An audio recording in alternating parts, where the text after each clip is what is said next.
संदीप ने अपनी माँ के कहने पर गांव में शादी कर ली थी। लड़की का नाम था सुनीता। माँ का कहना था एकदम मॉडर्न बहू नहीं होनी चाहिए, लेकिन उन्हें नहीं पता था कि गांव से आने वाली बहू सुंदर सुशील तो होगी और उसको गांव से बाहर भी निकाल लाएंगे, लेकिन उसके अंदर का गांव कैसे बाहर निकलेगा। शादी के कुछ दिन बाद, माँ टिफिन तो देना जरा। बेटा अब तो स्कूल नहीं ऑफिस जाता है, माँ से नहीं अपनी बीवी से टिफिन मांगा कर। ओके माँ। सुनीता टिफिन ले आओ। 1 किलो टिफिन, इसके अंदर पिस्ता डाल दिया है। पिस्ता? पिस्ता क्यों? सास जी ने बोला था ना कि आपको पिस्ता बहुत पसंद है। ओहो, मैंने पिस्ता नहीं पास्ता बोला था, पास्ता। पास्ता? कहीं होता है पास्ता? अरे बेटी तू रहने दे, मैं बना दूंगी। अच्छा किया कि पाव भाजी बनाने का नहीं बोला, वरना किसी के पाव बना देती है। सुनीता को बुरा लगता है, लेकिन उसकी नादान हरकतें कम नहीं होती। ऐसे ही एक दिन, अरे तुमने ये क्या लगाया है? अरे आप वो फूस फूस करके लगाते हैं ना, वही। डियो? का दियो? किसको दियो? अरे वही ना जिससे खुशबू आती है। हाँ सही पकड़े हैं। अच्छा लेकर तो आना। कौन सा डियो लगाया तुमने? अभी लेकर आते हैं जी। संदीप की बात मानकर सुनीता अंदर से खुशबू वाला फुसफुस लेकर आती है। OMG! OMG मतलब ओ माय गणेश ना। अरे OMG छोड़ो, और ये खुशबू वाला फुसफुस की बात कर रही थी तुम? हाँ इसी की, फिर से सही पकड़े हैं। अरे देवी, लेकिन आप सही नहीं पकड़े हैं, ये डियो नहीं है। डियो नहीं है तो क्या लियो है? अरे ये रूम फ्रेशनर है, जिसको कमरे में छिड़कते हैं, खुद पर नहीं। कोई बात नहीं, माँ कहती थी आत्मा किराएदार है, शरीर एक किराए का कर्म। हम शरीर पे ये डाल लिए तो क्या फर्क पड़ जाएगा। अरे बहू, ओ बहू, मेरे लिए फल तो ले आ, फिर मैं बाजार जाऊंगी। सुनीता अपनी सास के लिए फल लेकर आती है। अरे बेटा, पपीता, तरबूज और सेब फल ऐसे कैसे खा लूं? काट कर तो ले आ।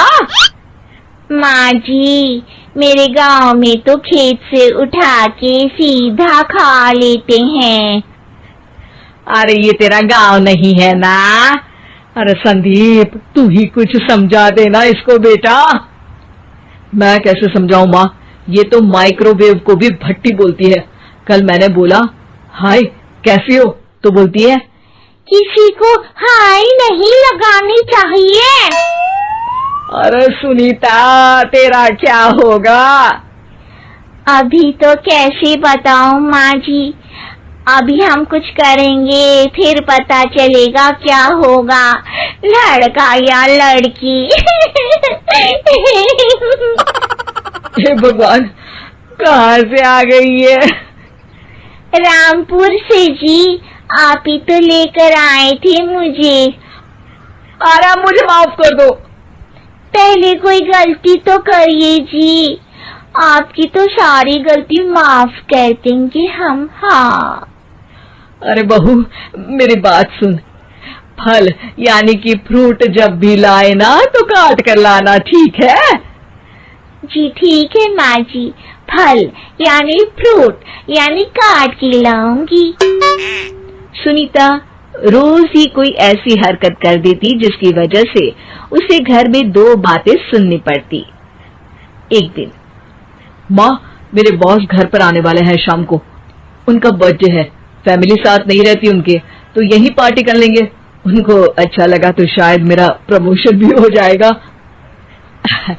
मैं ना फ्रूट केक लाकर फ्रिज में रख दूंगी और तेरे साथ आज खाना मैं बनाऊंगी, ताकि जब साहब आए तो खाने में कोई गड़बड़ ना हो। शाम को जब सारी तैयारियां हो जाती है, संदीप के साथ बड़े साहब भी घर आते हैं। फ्रूट केक तो ले आना बहू, फिर खाना खाएंगे।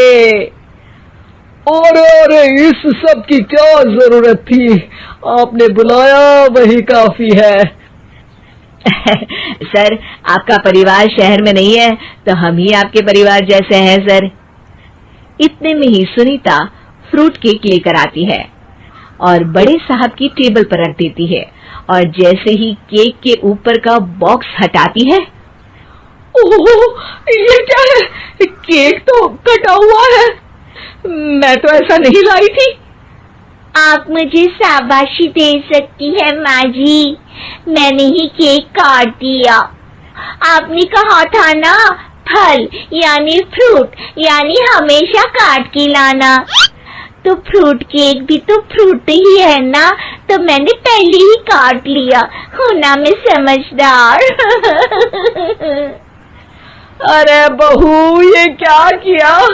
केक हमेशा वही काटता है जिसका जन्मदिन होता है।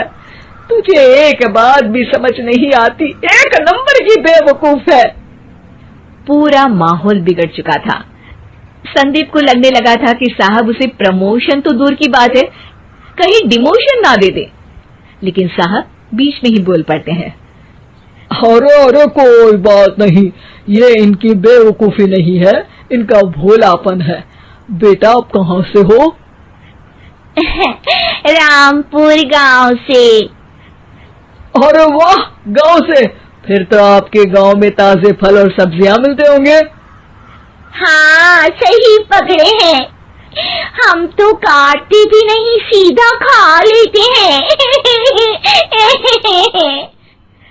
मैं ना एक बार तुम्हारे गांव घूमने जरूर चलूंगा। क्यों संदीप, ले चलोगे ना? मुझे गांव घूमना बहुत पसंद है।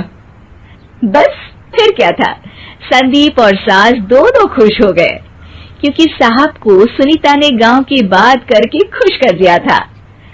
अब संदीप का प्रमोशन पक्का था। शिक्षा, कभी भी किसी भी गलती पर घबराना नहीं चाहिए। हो सकता है कि उस गलती की वजह से आगे बड़ा फायदा हो जाए।